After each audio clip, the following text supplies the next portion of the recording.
Hi, welcome back to Dive Twang. I'm Dave. So, no demo intro on this one today, right? That's because this is an extension of the previous lesson on this channel, which is called using pentatonic blues licks in a pop groove or arrangement, so something to that effect. It was just a couple days ago. So it's the latest video before this one on the channel. And if you haven't seen that one, that's okay. This will still make sense. But let me give you just a really quick demonstration of what we really unpacked and worked on in that video. And using this progression, which I will also have as today's practice loop at the end of this one. But basically we use this A minor pentatonic scale to go with this kind of rock groove. More of a poppy groove.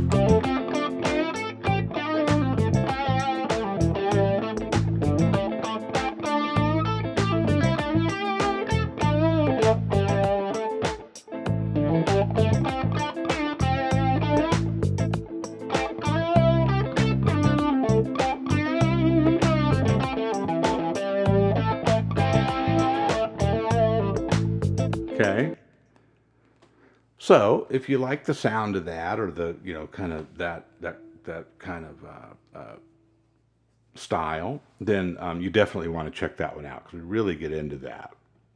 And one of the concepts that we really featured in that last one was letting the chords change behind us sometimes and staying kind of locked into our groove, like instead of chasing the chords, it's kind of like, let the wave hold you on your board, right? Don't work too hard. And find things that you can do that are kind of repetitive and thematic that will work across all the chords, right? And so that, in this case, the chords are A minor, C, and F. Not exactly in that order. I'll put a slide up in the outro that shows you the progression. So, in that, if you do a key study on those chords, you're really, it centers around A minor, but it's really C major, okay? We're not going to break all that down, the theory on it right now, but turns out that our relative major for A minor is C.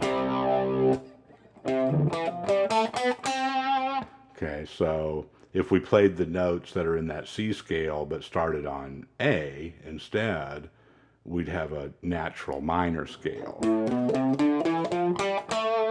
can kind of fit all this into that framework of that minor pentatonic.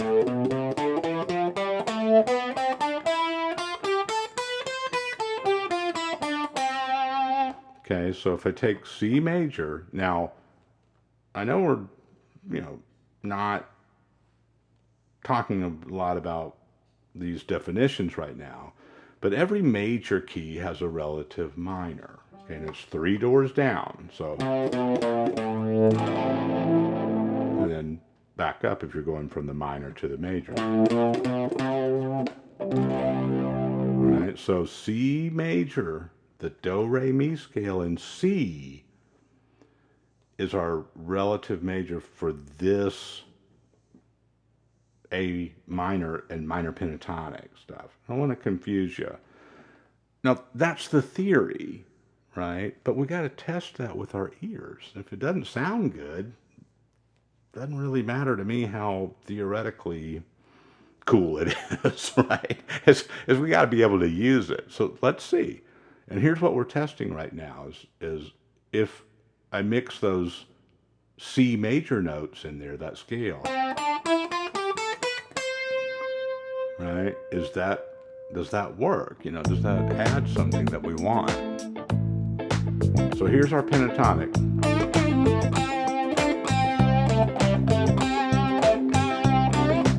go.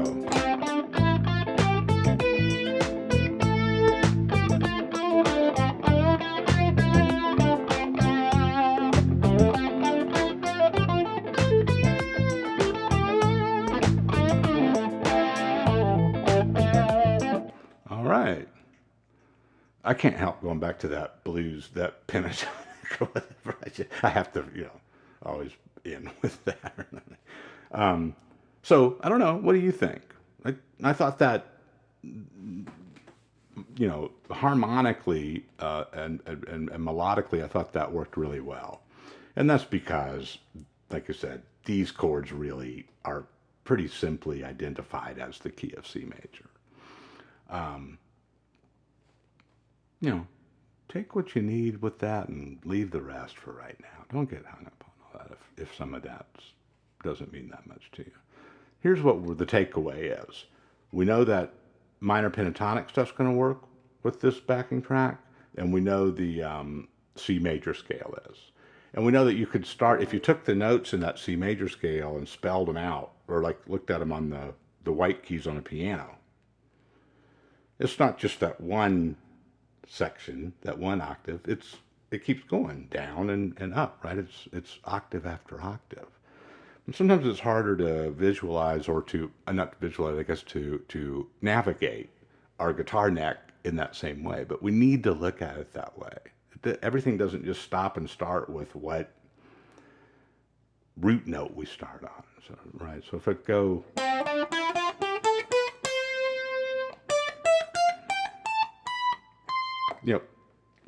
till I run out of guitar, right? Same thing going down.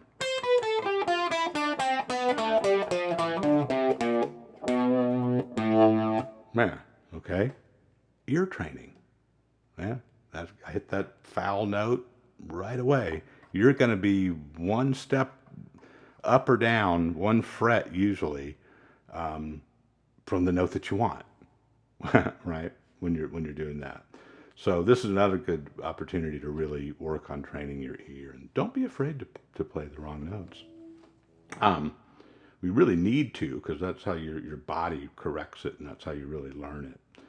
So now, we could stop there. All right, well, we got our plan, and now let's just go to the backing track and just play that major scale all over the place. Okay, great. That would be a great exercise, actually.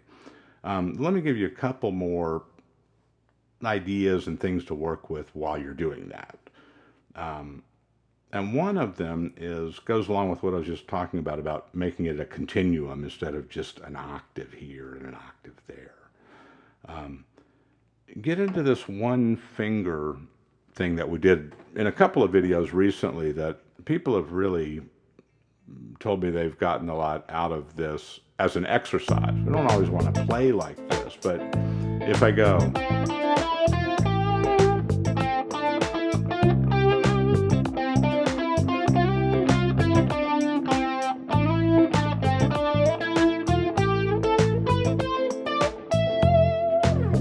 Okay, if you can...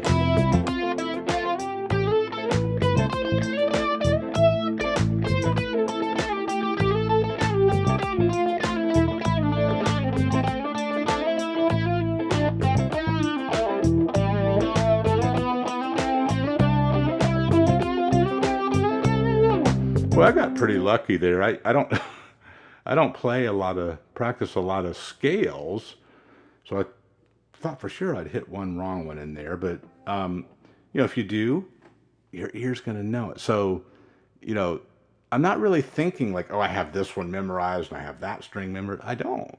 Even after all these years, I really don't visually have it. It's stored in your body somewhere where you don't have to think about it. I know that sounds really pie in the sky right now for a lot of you, but this sort of work impresses the information and the learning in places that are not just right in your awareness all the time, okay? People have different styles of learning and so forth. Some of us are more visual and arranging in our thinking, and some of us are more maybe a different kind of process you know, neurologically even. So whatever works for you. But I really believe that what I'm showing you here will train not just your knowledge of the fretboard in terms of the iconic or visual aspect of it, but the muscle memory and the process of just being able to navigate, right, using your ear.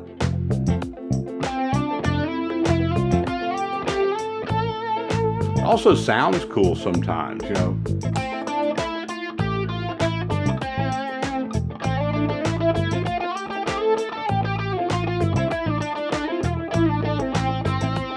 You know, it's just completely different stuff depending on how you do it. Same notes.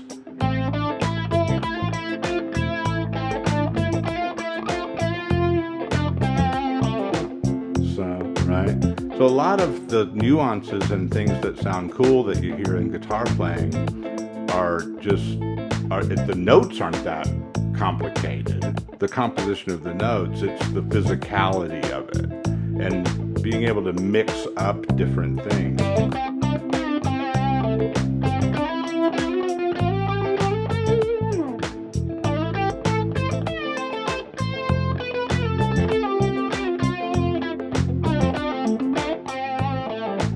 Now, the other thing, and what I really wanted to kind of make this about, one of the main things at least, was connecting positions, right? And sometimes you just switch positions. I'm playing down here. Now I'm going up here. You know, that works out well a lot of times. But if you do want to do some more connecting, and you feel like, I'm just kind of like, I got stuff here and I got stuff there, but when I try to travel up and down there, I get lost or jumbled. This one string thing can really help you out with that. So if I want to get up here and I want to do some connecting,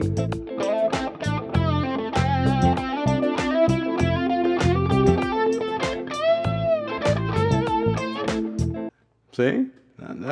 That's pretty, you know, you got to do some work, but conceptually that's a pretty simple plan.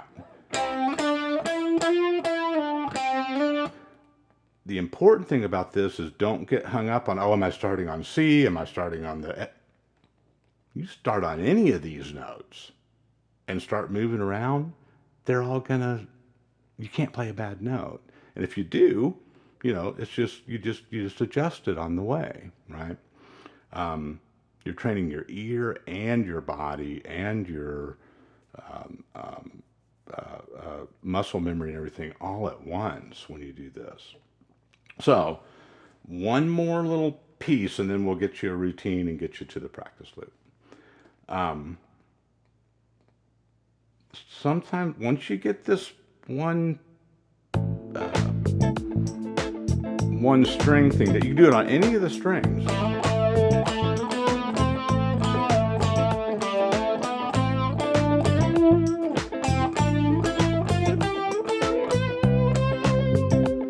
Got to fish it out, man. You got to do the work on this.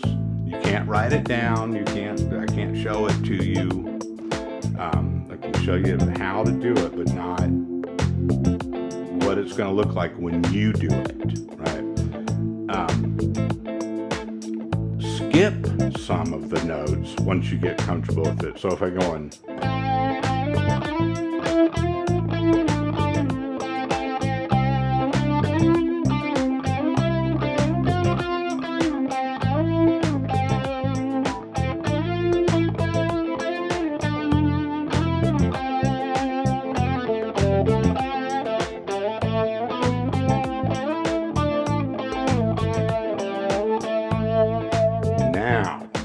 Not only can you play cool stuff just doing that, but that's really going to move you to positions pretty smoothly and you know, rapidly sometimes.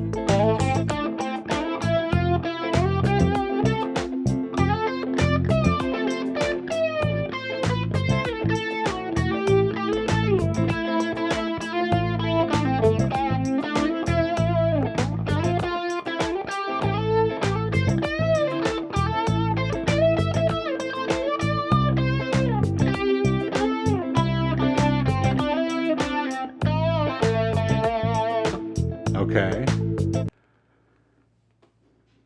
I realize that this kind of method doesn't satisfy that instant gratification sometimes. But whatever your understanding of what we just talked about is, buy into it, trust it, let it, make it yours, and start working it out. Okay? I don't mean to just blow through this stuff, but I feel like if I talk about every little aspect of it too much and slow it down too much, then it makes it come off like, oh, you should do these notes exact. No, it's the ideas, right? So I'm going to get you to the practice loop. That's our routine. Now, ultimately, we're going to mix our pentatonic stuff and our major scale type stuff, key of C, continuum of notes, and then try to get it going this way and this way. And this one string thing will really help you get up to, get back and forth between different positions. Just going to play a little bit more.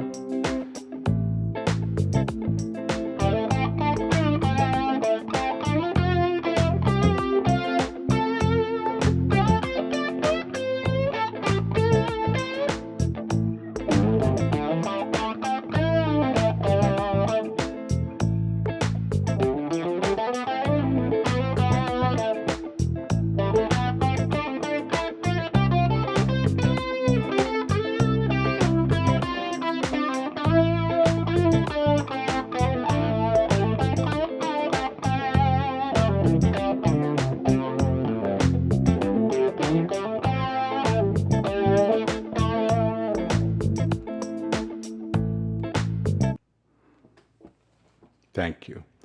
I appreciate you. I love hearing what's going on with everybody and the progress that you're making and ideas for more stuff to do on the channel. I hope to hear from you soon. Take care.